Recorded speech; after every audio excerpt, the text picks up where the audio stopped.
Hello, in this video I'm going to talk about my collection of ONIT Athlete University of Michigan football cards for 2024. The reason why I'm doing that now is ONIT has started advertising for their 2025 football cards. Haven't seen anything about Michigan yet, but in their banner ad on their website for the 2025 cards, they do include a box of Michigan cards. So I'm confident that Michigan will be coming out sometime soon.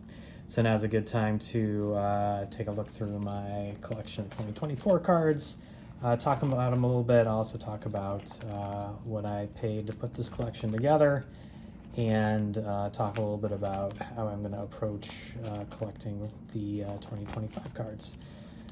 So let's start with special cards.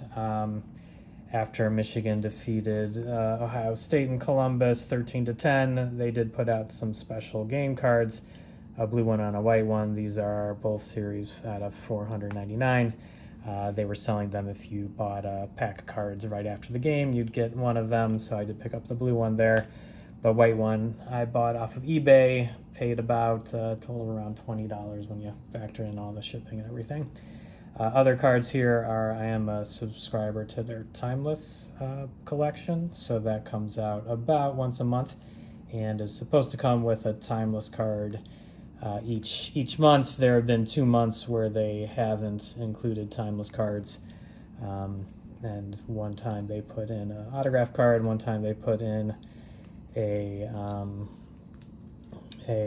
one of the game cards. So hopefully they get their act together enough to keep putting out Timeless cards. I will say I never got the box with the Jordan Marshall Alabama game Timeless card, but I emailed ONIT, and after some back and forth, they figured out what I was talking about, and they did send me the card free. So that was nice customer service. Timeless cards come in series of 25, so I got a series 25 Timeless card. They're also in series 9 or series 1. That would be a 1 of 1.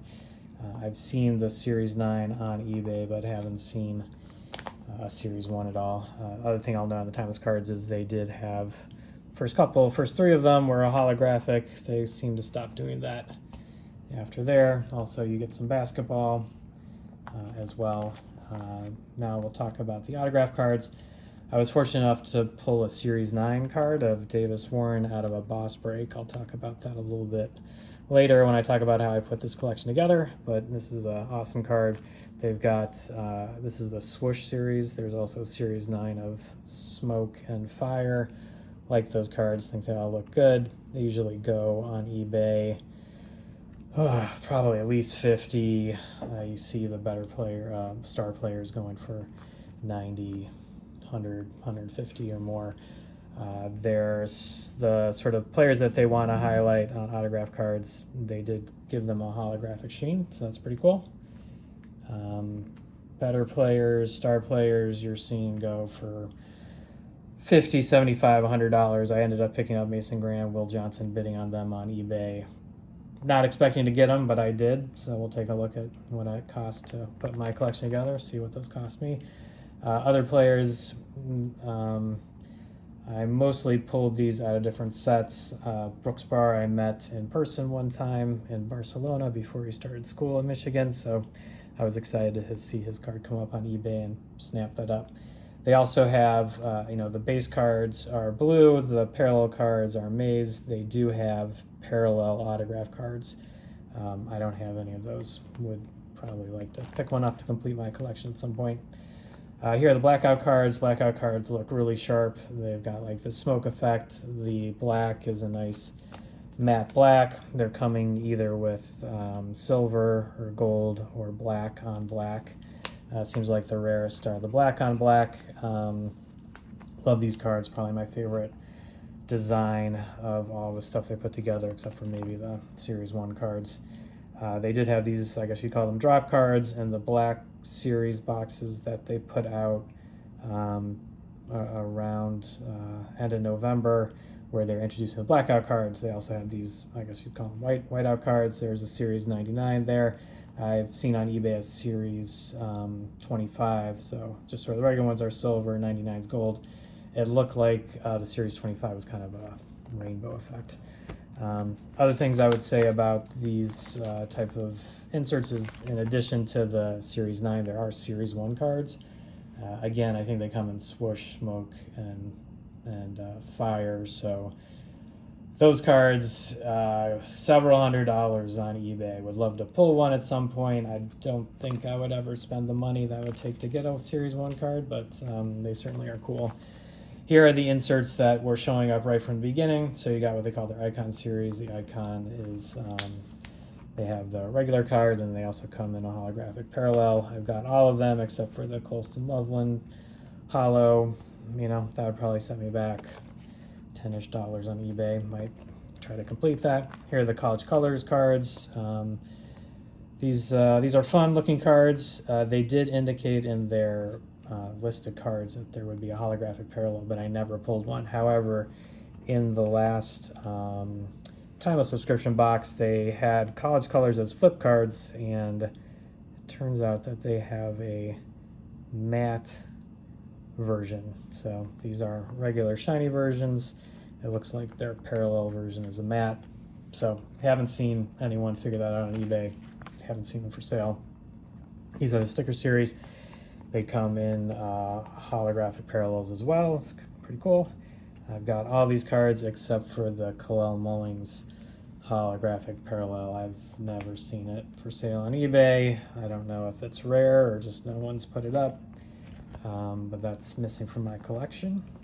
So here you got the parallel cards. So the base cards have a blue bottom with kind of a very cool effect from the winged helmet. The parallel cards are going to be maize, and instead of having a dark background, they have a white background, and they come in holographic parallels. So you got silver and gold. I've got all the silver and gold. There's also pink holographic parallels, which are at a Series 25. I never got any of those for football. If you look on eBay, they sell for like mid-30s up to $100 or $120. So I think I'd like to add a pink hollow to my collection, but need to think about when I see that at a good price. They also just have some parallels for a couple other players without holographic parallels. Here are the base cards. Generally speaking, you know, they release these cards in November, so they do have sort of pictures from games from last year. So like, you know, this is Washington. They've had pictures from the spring game. They have some just sort of pictures of players. I think generally speaking, very nice. Obviously, the ones that have game action are the best. I don't know what they're going to do for 2025, since if they do get the cards out at the beginning of the season, they're not going to have any in-game photos from 2025, obviously. I wonder, probably have a lot of spring game photos, see what they take from last year. You know, they have these like guys standing around t-shirts, not the most exciting. A couple weird things I'll point out. Marlon Klein, for some reason, is a very difficult base card to find. And all the packages I opened up, I only got one Marlon Klein base card. And that was pretty late on. So when I was trying to complete my base card collection, I did pay like $13 for a Marlon Klein base card. If you look on eBay, there's people who sell, you know, sort of pick your card out of the collection, and none of them sell Marlon Klein. So I don't know what is up with that. With that card. Other fun thing I'll point out is you got Jaden spelled this way, you got Jaden spelled this way, Jaden spelled this way, you've got Jaden spelled this way, Jaden spelled this way.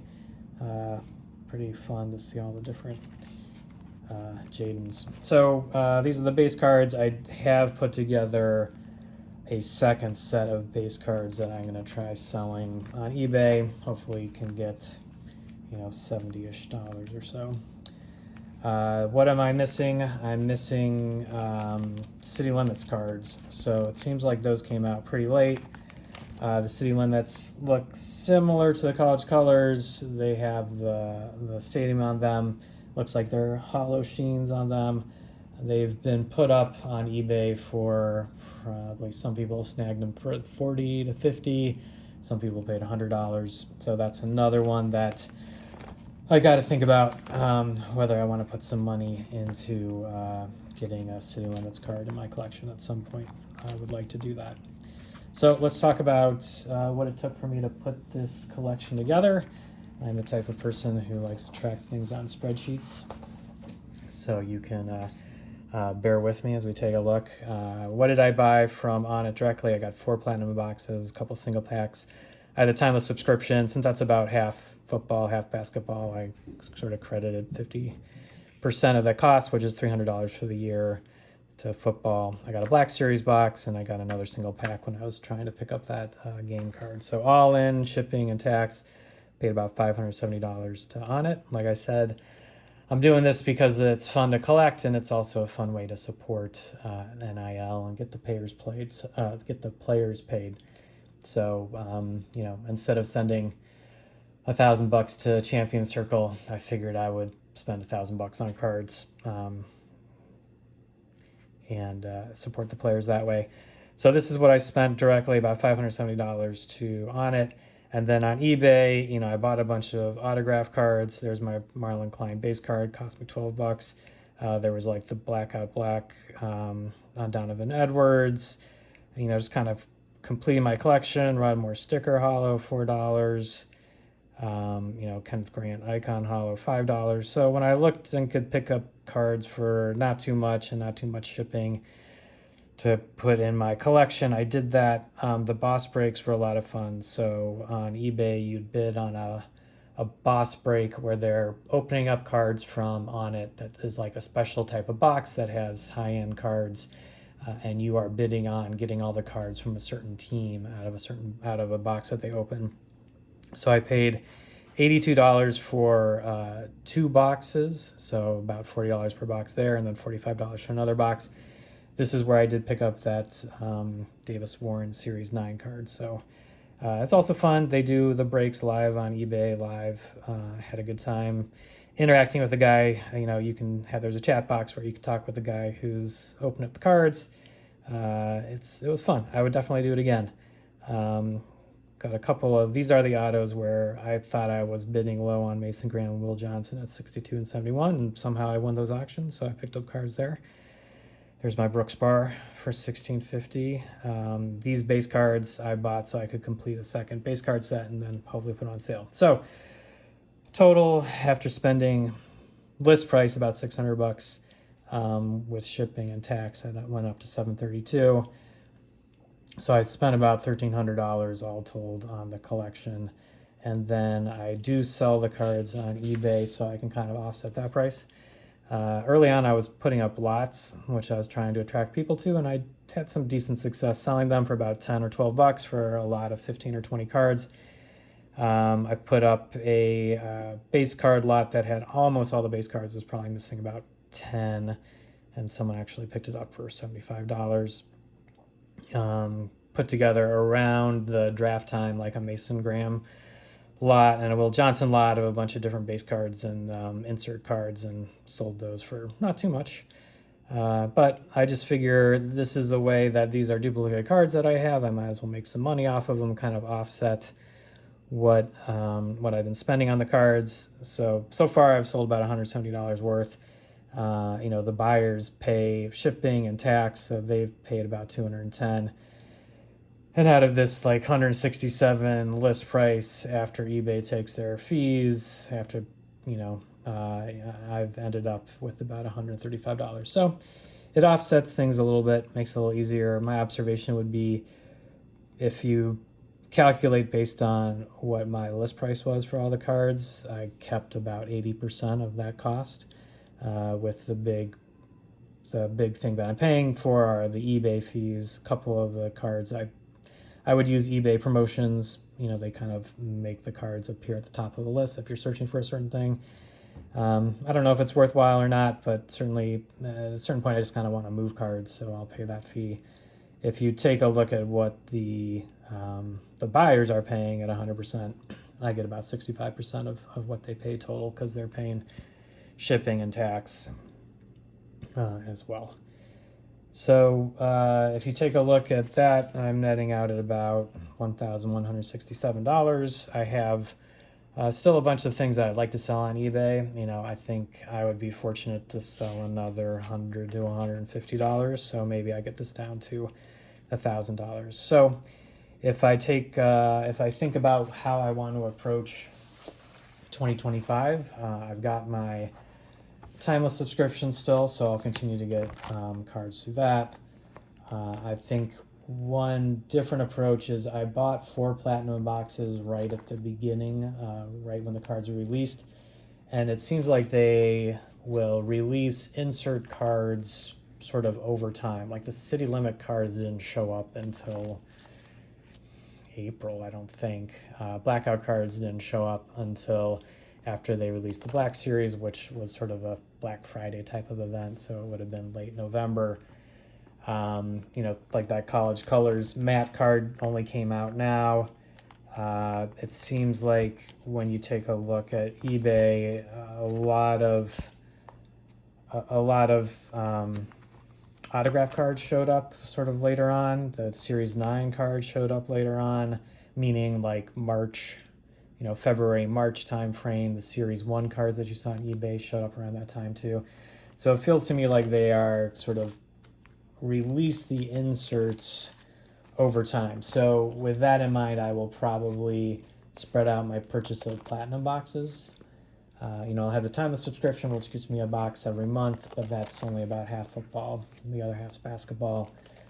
They're starting with some type of premium box where they guarantee 3 autographs. So I think my approach will be to buy that, 1, maybe 2 of those boxes, and then buy a platinum box maybe in January, buy a platinum box maybe in March, kind of spread them out. And if they're doing anything similar to where they have some special drop cards that they're putting out there, I would, buy a pack just so I can snag this card. In terms of using eBay, I think, early on, like when the blackout cards first came out, you're talking about picking them up for like $10 to $15. Now they're much less expensive. Similar, these type of inserts will go for a couple of bucks, with the hollows going for maybe $5. I think when they get released, there's a lot of these cards out there, so you can snag them for a couple of bucks on eBay. The parallel cards have gone down in price. Certainly the Series 25 pink hollows have gone down in price over time. And now when you take a look, like if you want to build an autographed collection, the cards now, like if Will Johnson, if I paid, what did I pay for Will Johnson? If I paid, what did I pay? Paid $70 for this. I think now you could get like the parallel version for even less, $50, $30. I've seen some Rod Morris sell for $30. So I think the name of the game, if I want to build more of a collection next year for netting out about $1,000, I think I'm not going to be buying autograph cards early on. I think I'm going to be waiting until next summer to buy autograph cards. It's going to be difficult to resist the temptation. I think Bryce Underwood's going to be super, super hot in the card market coming up. So it'll be interesting to see which cards I pull from him, what goes up on eBay. That one will be fun to follow. But at the end of the day, I'm hoping to pull, one example of everything. What's always going to be difficult is pulling an example of the Series 9 cards. I got really fortunate to get the Series 9 out of the boss break. I got fortunate to get a timeless card, Series 25.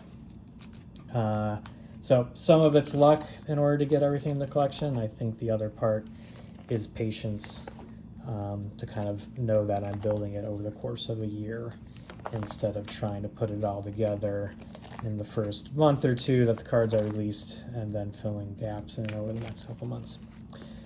So hopefully this was interesting and informative video for you. Once the 2025 cards come out, I'll definitely be opening up the box on a video. I'm going to share that then. And I'll probably be reviewing with folks on videos how it's going in terms of my attempt to put together a collection with at least one example of every different kind of card for netting out about $1,000 for 2025. All right, thank you, and go Blue.